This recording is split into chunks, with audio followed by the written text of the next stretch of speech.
আচ্ছা, আপনি কি জানেন ডাক্তার একজিম লিখে দেওয়ার পরেও অনেক মানুষ এই ওষুধ খেয়ে ভালো হচ্ছে না।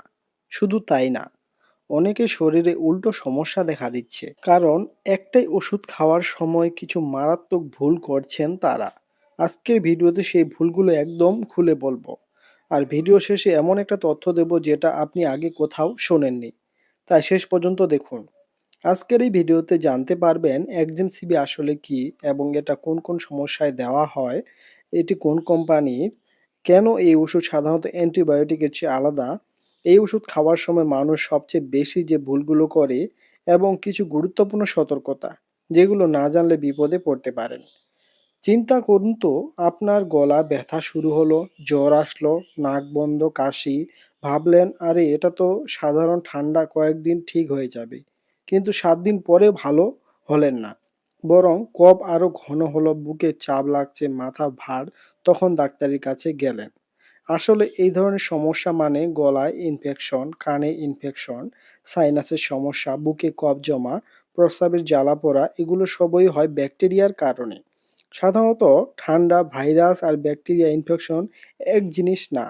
ভাইরাস হলো অ্যান্টিবায়োটিক কাজ করে না, কিন্তু যখন ব্যাকটেরিয়া আক্রমণ করে তখন সঠিক অ্যান্টিবায়োটিক না দিলে ইনফেকশন আরও গভীরে যেতে পারে।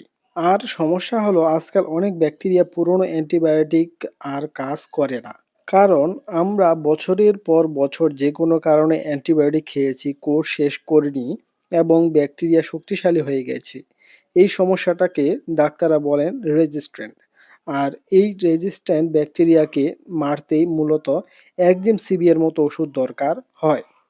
তাহলে এবার আসি মূল প্রশ্নে, একজিম আসলে কি? এই ওষুধটা দুটো উপাদান দিয়ে তৈরি।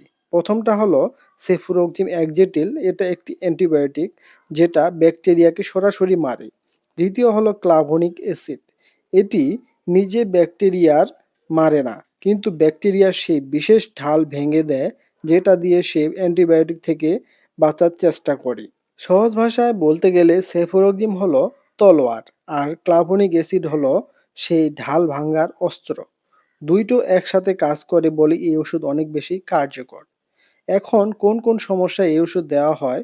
সাধারণত ডাক্তাররা দেন গলায় ইনফেকশন বা টনসিলের সমস্যায়, কানে ইনফেকশন হলে, বিশেষ করে বাচ্চাদের ক্ষেত্রে, সাইনাসে ইনফেকশন মানে নাকের ভেতরে চাপ লাগলে, বুকের ইনফেকশন বা নিউমোনিয়া প্রাথমিক চিকিৎসায়, প্রস্রাবের জ্বালা পোড়া বা ইউরিন ইনফেকশনে এবং চামড়ায় ব্যাকটেরিয়ার কারণে ঘা বা ইনফেকশন হলে। এটা মনে রাখা দরকার, এই ওষুধ শুধু ব্যাকটেরিয়া ইনফেকশনে কাজ করে, সর্দি কাশি ভাইরাসে কাজ করে না। এখন একটু থামুন। আপনি কি এর আগে একজিম বা এই ধরনের অ্যান্টিবায়োটিক খেয়েছেন? কমেন্টে জানান আপনার অভিজ্ঞতা কেমন ছিল। ভালো হয়েছিলেন নাকি সমস্যা হয়েছিল? নিচে লিখতে ভুলবেন না। মানুষ যে ভুলগুলো করে, এবার আসি সবচেয়ে গুরুত্বপূর্ণ অংশে। এই ওষুধ খেয়ে অনেকেই ভালো হন না কারণ কিছু ভুল করেন, আর এই ভুলগুলো না জানলে আপনি বিপদে পড়তে পারেন। ভুল নম্বর ১, কোর্স মাঝপথে বন্ধ করে দেওয়া। ধরুন ডাক্তার ৭ দিনের কোর্স দিয়েছে, ৩ দিন পরে আপনি একটু ভালো লাগছে ভেবে ওষুধ বন্ধ করে দিলেন। এটা সবচেয়ে বড় ভুল। কারণ তখন শরীরে কিছু ব্যাকটেরিয়া বেঁচে থাকে, সেগুলো আরও শক্তিশালী হয়ে ফিরে আসে। পরের বার সেই ওষুধ আর কাজ করে না। ভুল নম্বর ২, খালি পেটে খাওয়া। অনেকে ভাবেন ওষুধ যে কোনো সময় খেলেই হয়, কিন্তু সেফুরোক্সিমের বিশেষ বৈশিষ্ট্য হলো এটা খাওয়ার পরে খেলে শরীর অনেক বেশি শোষণ করতে পারে। খালি পেটে খেলে ওষুধের কার্যকারিতা কমে যায়। তাই সবসময় ভরা পেটে বা খাবারের খাওয়ার সাথে সাথে এই ওষুধ খান। ভুল নম্বর ৩, নিজে নিজে ডোজ ঠিক করা।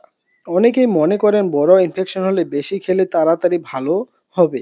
এই ধারণা একদম ভুল এবং বিপজ্জনক। ডোজ সবসময় ডাক্তার ঠিক করবেন, নিজে বাড়াবেন না। ভুল নম্বর ৪, পুরনো প্রেসক্রিপশন দিয়ে ওষুধ কেনা। আগের বার গলা ব্যথা এটা খেয়েছিলেন, এবার খাই, এই চিন্তাটা করবেন না।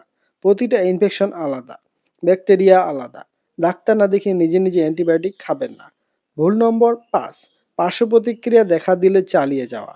এই ওষুধ খেয়ে কারো পেট খারাপ, বমি ভাব, ডায়রিয়া হতে পারে, এটা সাধারণ। কিন্তু গায়ের র্যাশ, শ্বাস নিতে কষ্ট বা মুখ গলা ফুলে গেলে সাথে সাথে ডাক্তারের কাছে যান। ওষুধ খাওয়া বন্ধ করুন। আপনি কি জানতেন অ্যান্টিবায়োটিক মাঝপথে বন্ধ করলে এত বড় সমস্যা হতে পারে? অনেকেই জানেন না।